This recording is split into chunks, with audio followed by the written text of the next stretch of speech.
Assalamualaikum warahmatullahi wabarakatuh. Alhamdulillahirabbil alamin.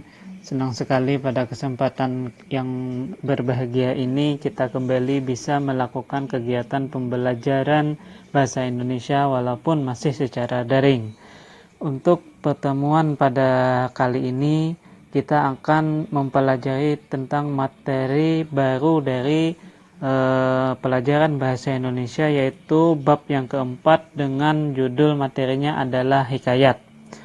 Untuk itu Bapak minta kepada seluruh siswa-siswi kelas 10 agar dapat memperhatikan, menyimak terhadap penjelasan yang Bapak sajikan pada video pembelajaran kali ini. Selamat menyaksikan.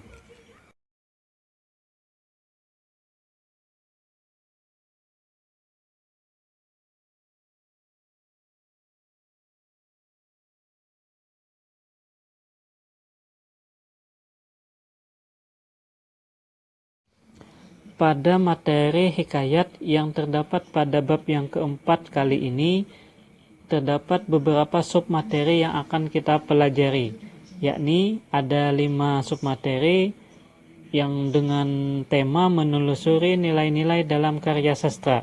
Submateri yang pertama adalah definisi, ciri-ciri, dan jenis-jenis hikayat. Kemudian submateri yang kedua adalah nilai-nilai dan isi yang terkandung dalam hikayat. Kemudian yang C atau yang ketiga adalah pengungkapan kembali isi hikayat. Kemudian yang keempat atau D, perbandingan nilai-nilai dan kebahasaan hikayat dan cerpen. Kemudian yang kelima atau yang E, terakhir adalah submaterinya penyusunan hikayat ke dalam bentuk cerpen. Adapun pada pertemuan kali ini yang akan kita pelajari adalah khusus 3 submateri saja terlebih dahulu, yaitu yang pertama definisi, ciri-ciri, dan jenis-jenis hikayat. Kemudian yang kedua nilai-nilai dan isi yang terkandung dalam hikayat. Kemudian yang ketiga adalah pengungkapan kembali isi hikayat.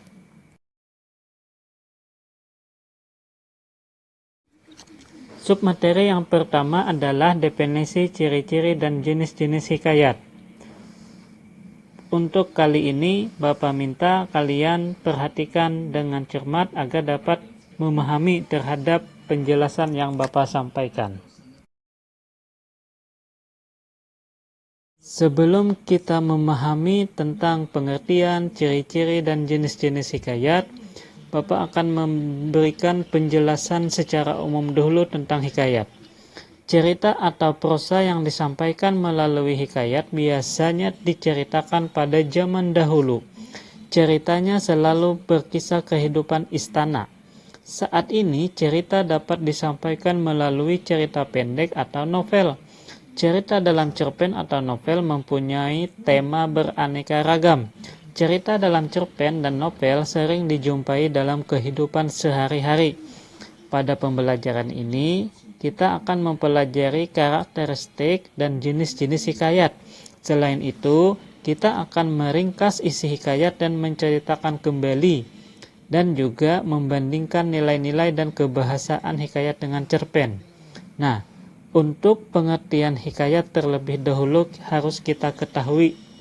Di dalam Kamus Besar Bahasa Indonesia, hikayat adalah karya sastra lama Melayu berbentuk prosa yang berisi cerita, undang-undang, dan silsilah bersifat rekaan, keagamaan, historis, biografis, atau gabungan sifat-sifat itu.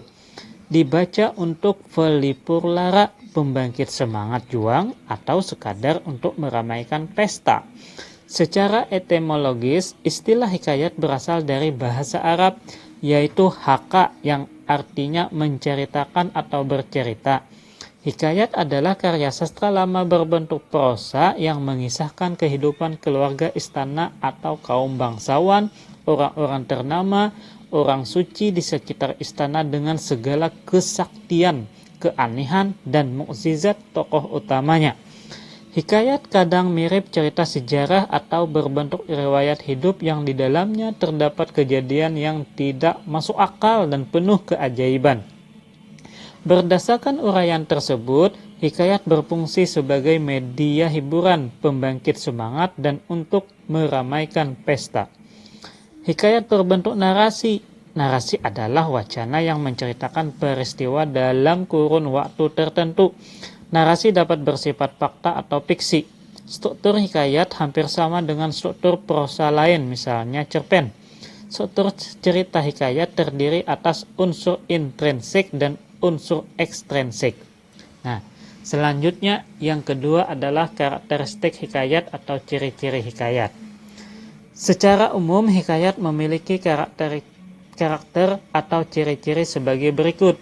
Pertama, hikayat tidak menyebutkan nama, pengarang, atau secara jelas dan dikenal dengan istilah anonim. Kedua, hikayat menceritakan tokoh yang berkaitan dengan kehidupan istana dan kerajaan. Disebut juga dengan istilah istana sentris. Kemudian yang ketiga, cerita dalam hikayat bersifat tetap dan tidak banyak perubahan atau statis. Kemudian yang keempat, hikayat bersifat komunal, menjadi milik masyarakat umum. Kemudian selanjutnya, hikayat menggunakan bahasa yang diulang-ulang atau klise. Kemudian yang keenam, hikayat bersifat tradisional, meneruskan budaya, tradisi, dan kebiasaan yang dianggap baik. Kemudian yang G atau yang ketujuh, hikayat bersifat didaktis yang baik untuk pendidikan moral dan religius. Kemudian yang ke-8, hikayat menceritakan kisah universal manusia, peperangan antara yang baik dan yang buruk, serta dimenangkan oleh yang baik. Selanjutnya, di dalam cerita hikayat terdapat kemustahilan, seperti yang sudah disebutkan sebelumnya.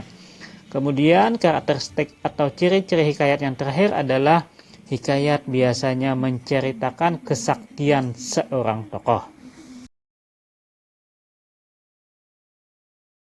Nah, di sini secara jelas definisi dari hikayat, silahkan kalian baca untuk kalian pahami, dan mudah-mudahan dengan definisi yang sudah Bapak sajikan secara ringkas ini bisa kalian kenal apa itu yang namanya hikayat. Silahkan kalian baca dan kalian pahami.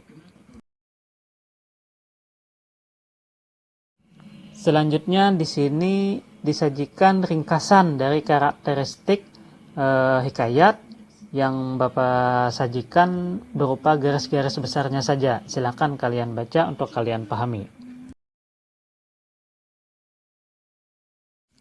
Selanjutnya yang ketiga adalah jenis hikayat berdasarkan fase historis sebagai berikut. Pertama, hikayat berunsur Hindu, contoh hikayat Pandawa 5 dan hikayat Sri Rama. Kemudian yang kedua, hikayat berunsur Hindu Islam, contoh hikayat Jaya Lengkara, hikayat Si Miskin, dan hikayat Indra Putra. Kemudian yang ketiga, hikayat berunsur Islam, contoh hikayat 1001 Malam dan hikayat Kamar Al-Zaman. Kemudian jenis hikayat berdasarkan isi yaitu sebagai berikut. Yang pertama jenis rekaan, contoh hikayat Malim Dewa. Kemudian yang B, jenis sejarah, contoh hikayat Hang Tuah. Kemudian yang seterusnya adalah contohnya masih jenis sejarah, hikayat Patani dan hikayat Raja-Raja Pasai. Kemudian yang ketiga jenis biografi, contohnya adalah hikayat Abdullah dan hikayat Sultan Ibrahim bin Adam. Nah, di sini kembali diulang penjelasan tentang jenis-jenis hikayat. Silahkan kalian baca untuk kalian bisa pahami.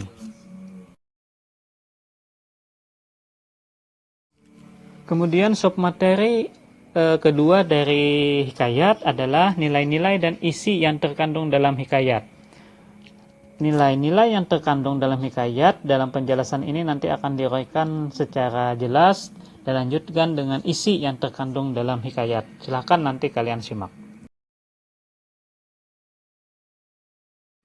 Nah, di sini disajikan garis-garis besar dari nilai-nilai yang disajikan dalam hikayat.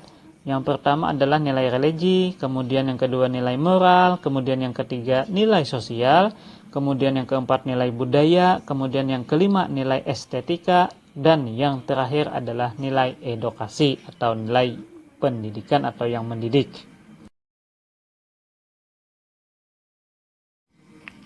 Nah, di sini penjelasan secara lengkap, secara jelas nilai-nilai yang terkandung dalam hikayat. Silahkan kalian baca, yakni terdapat ada di sini 6 nilai yang terkandung di dalam suatu hikayat. Silahkan kalian baca penjelasannya. Selanjutnya pada tayangan ini disajikan secara garis besar unsur atau isi yang terkandung dalam suatu hikayat, yakni ada dua. Yang pertama adalah unsur intrinsik, kemudian yang kedua adalah unsur ekstrinsik.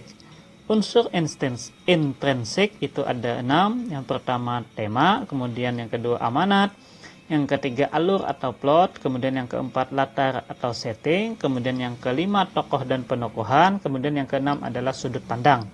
Sedangkan unsur ekstrinsiknya ini tersaji ada 4.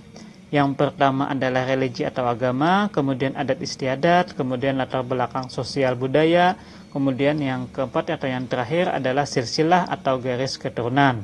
Nah, jadi isi hikayat dapat diketahui dari unsur pembangun hikayat.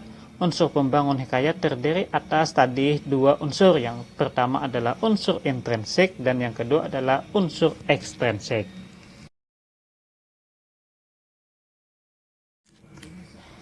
Nah, pada tayangan ini dijelaskan secara lengkap, secara jelas terhadap isi yang terkandung dalam hikayat yang sudah diberikan penjelasannya secara garis besar pada tayangan sebelumnya. Silahkan kalian baca ulang pada tayangan ini, mudah-mudahan dapat memberikan pemahaman yang lebih jelas terhadap isi yang terkandung dalam hikayat. Selanjutnya untuk submateri yang terakhir pada pertemuan pembelajaran kita pada kali ini adalah pengungkapan kembali isi hikayat. Di dalam pengungkapan kembali isi hikayat ada 2. Yang pertama adalah ringkasan isi hikayat, kemudian penyampaian langsung terhadap isi hikayat itu sendiri. Nah, penyampaian kembali isi hikayat yang pertama adalah ringkasan isi hikayat. Nah, meringkas adalah menyajikan suatu karangan dalam bentuk lebih singkat. Saat meringkas, kita harus dapat menentukan ide pokok atau gagasan umum suatu karangan panjang. Ide pokok atau gagasan umum tersebut disusun dalam sebuah tulisan singkat. Meringkas bertujuan agar pembaca mudah memahami isi suatu karangan panjang.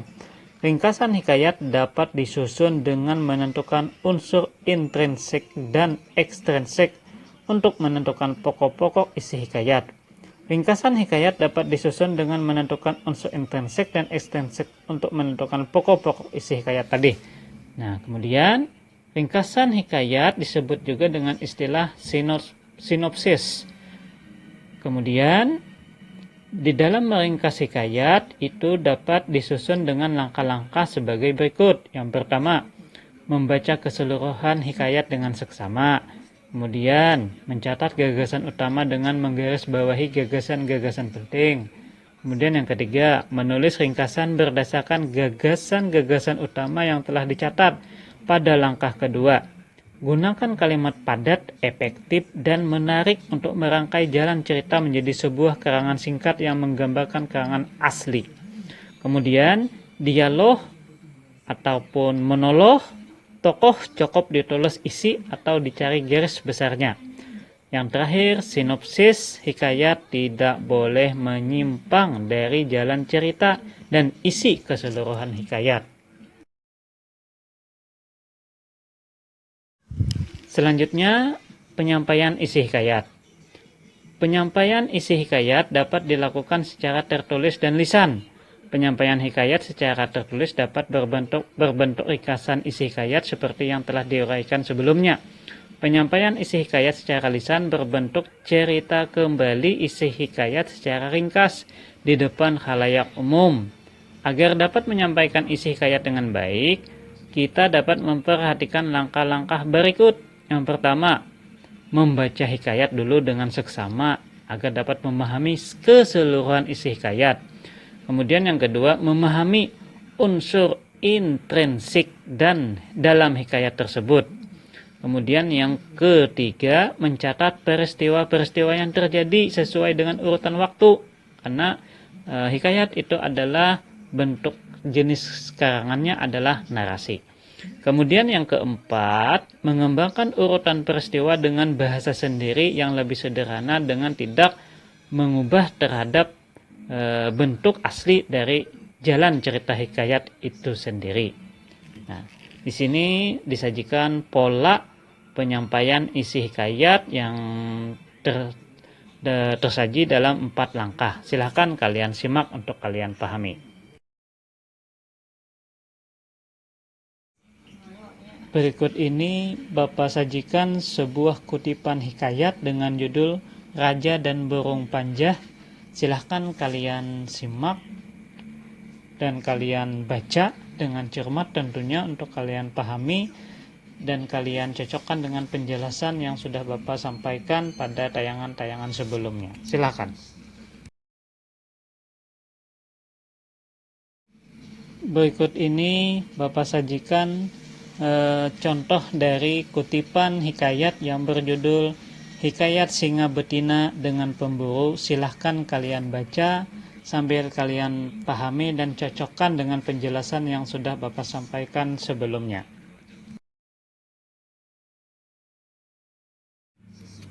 Demikianlah pembelajaran kita pada kesempatan kali ini.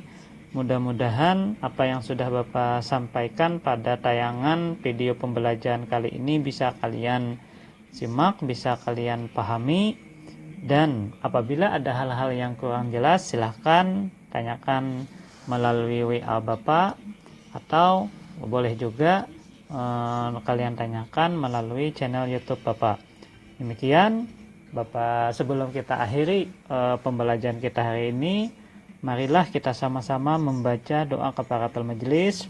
Subhanakallahumma wa bihamdika asyhadu an la ilaha illa anta astaghfiruka wa atubu ilaik.